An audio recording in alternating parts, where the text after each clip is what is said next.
Hey, Lovebug. So, I hope you are well. I don't know where this is going to fit. I previously recorded a video on April 19th, I believe.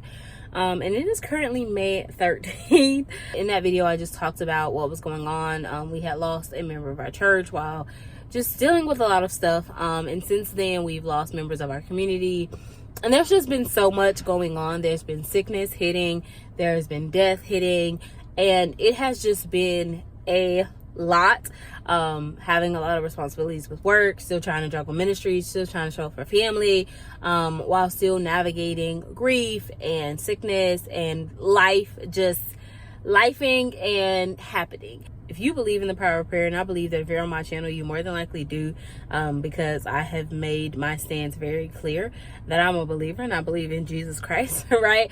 So I'm just asking for just pray. Like, there is nothing greater than the power of prayer. And my pastor always says prayer goes where we cannot go. And when I say the death angel has been working overtime, like, baby, hey, been clocking in, getting overtime, straight up OT, because folk are leaving here. And it really just speaks to, like, the fragility of life, the length of life, that, like, tomorrow is not promised. And so I don't want to make this super long, but I really just want to encourage people, love on your loved ones, right? We just celebrated Mother's Day. Father's Day will be here soon.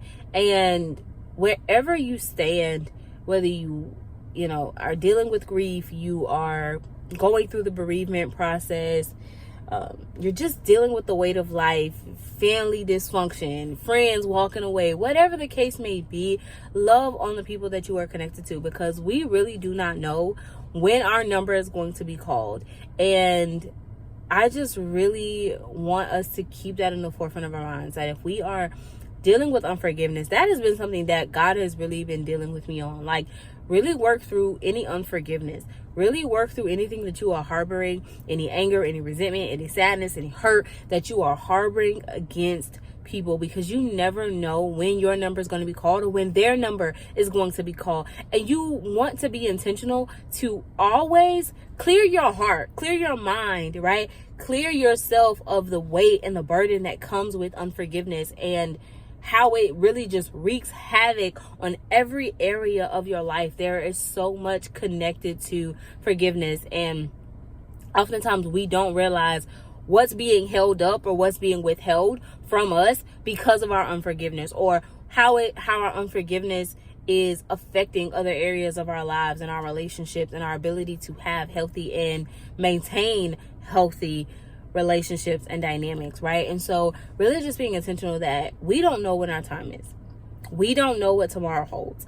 And so if you are angry with someone, if you are holding resentment towards someone, if you are envious or jealous of someone and you can't find it in your heart to forgive, I pray that you go before the throne of God and that he literally just pours out his love on you. And be reminded that you can forgive, even as difficult as it may be, because God has forgiven you. And no matter how difficult it is to navigate those feelings of hurt or anger or resentment, I had to realize that if my Father in heaven can forgive me for my sins and my wrongdoing, then who am I to harbor unforgiveness for someone else? Clock it, right? Clock it. Let's be honest. Who am I? Because what I do to him and the way that I sin against him and that I wrong him with my sin, it far exceeds anything that anyone else can do to me. And I'm not saying, please hear me and hear me well, I'm not saying that your pain is not valid. I'm not saying that your hurt is not valid. I'm not saying that your sadness or your disappointment or your anger, even of itself, is not valid. I'm saying that you are doing yourself a disservice by holding on to it. That's what I'm saying. They always say that unforgiveness is like drinking poison but waiting for the other person to die. You are doing nothing but harming yourself. And life is too short. And if that person goes right now and you still harbor that, how would that make you feel? Like, we have to ask ourselves these questions. Life is hard enough as is. So we do not need to be holding on to all of these other feelings and thoughts and perspectives and anger, and all we are doing is weighing ourselves down. Your blessings, your next steps, whatever you are waiting for, praying for, is probably attached to your ability to forgive. Because if you cannot prove to God that you can forgive and that you can move on, that you are also not proving to him that you are able to be trusted with whatever it is that he has in store for you. And I know that that is a hard pill to swallow, but everything is attached. God is that meticulous that every single thing in this life is attached to each other. Possess the fruit of the Spirit. And we're not talking, it's not the fruits, the fruit of the Spirit. So when you possess this fruit, you are possessing all of them. Being able to forgive, being able to love, being able to be patient, to be long suffering, right? These are not easy things to deal with. Hear me when I say, I know it's not. It's not easy to deal with. It's very difficult, quite honestly. And life is challenging. But you have to make a decision. We have to make decisions as to what do we want to do? What kind of life do we want to live? And I really got to a place where I was like, okay, God, I don't want my pride, because that's really what was holding me back from forgiving, was pride. I don't want my pride to be the thing that hinders me getting to the next place, or receiving the next blessing, or being who you are calling and creating me to be.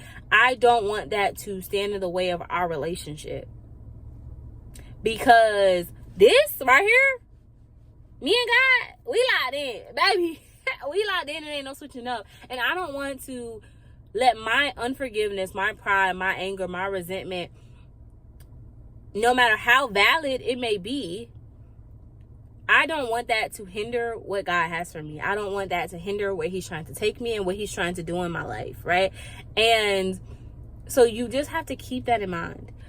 There's been so much going on, and there's been a lot of grief, a lot of sadness, a lot of heartbreak, if I'm honest. And there's still a lot of uncertainty about what's next and what's to come. And I really do find myself, and I'm being honest with God and being like, God, I'm feeling that moment where I begin to tense up mentally and emotionally, even physically, where I'm like, okay, I'm bracing myself for impact, because what's next? What's next? And it's a hard pill to swallow. And at the end of the day, I'm just like, okay, God, it's in your hands. I don't know what's next. I don't know if you're finna call somebody else out here. I don't know what's going on. I'm believing you to heal. I'm believing that you are a healer, that you are the great physician, that you can heal them on this side. But at the end of the day, God, is in your hands. That's what I've learned about life. Like, it's in his hands, and his will is his will. And even though there are times where I have a heart's desire of how I want things to go, his will is his will. And whatever he is going to do in this life, it's under his control. And so when I'm in that place where I feel anxiety trying to rev up in me, I just be like, Lord, I cannot control what I cannot control, so I give it to you. And that's that. And that's easier said than done. But like, there has been a lot of challenge happening, and I've been very busy and very overwhelmed. And it's literally, if it's not one thing, it's another, and you're on go, feeling like all of the time. And that is why, unfortunately, like, social media and YouTube and posting consistently has definitely subsided a lot. Because it's like, I'm trying to literally keep my head above water. I'm trying to maintain sanity. And right now, I have to cut out something. And so social media was that thing.